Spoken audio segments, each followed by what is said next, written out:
Welcome to the banker lamp. Please enjoy the video. You have the parts. Now position the potentiometer so the flat side faces you and the 3 terminals run across a single breadboard row.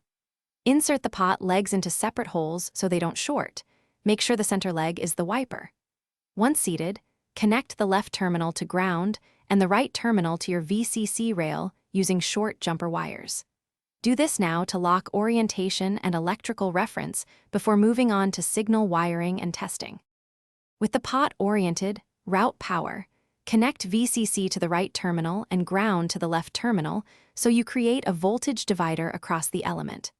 Then connect the center terminal to your signal line or microcontroller analog input. This is the wiper that provides the adjustable voltage. Make sure jumper wires go to the correct rails and that rails have the same reference as your circuit. Once done, gently turn the shaft. Now test. Power the board and slowly rotate the knob while measuring the wiper voltage.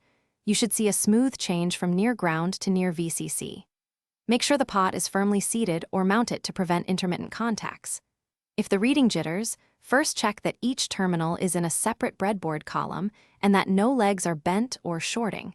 If it still misbehaves, try a new pot or move it to a different area of the breadboard and retest.